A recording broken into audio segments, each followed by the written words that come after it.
Ini aku dah sampai Muar. Disebabkan ada makan-makan mi Bandung, aku sampai Muar. Tapi ini adalah geng-geng yang ada kali ni.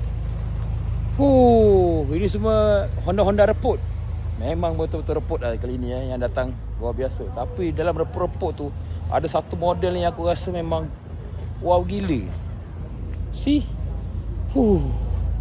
Handsome, kemas, clean. Apa lagi nak cakap ni memang air tangan dia memang cantik lah, kemas lah. Warna pandai susun atur untuk kereta dia ni. Ada lagi beberapa kereta. Ini Honda yang korang jarang nampak kat event tapi dia ada. Tengok macam ni kan. Handsome. Ni legend ni. Tapi ada satu lagi yang menarik juga. Okay, selain daripada yang itu, nampak?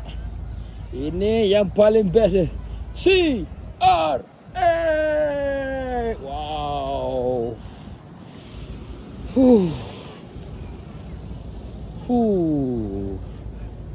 Mas smart lah. Cantik lah. Aku memang tak boleh tengok barang-barang legend macam ni kan. Jatuh hati tu. Apa pendapat korang tentang CRA?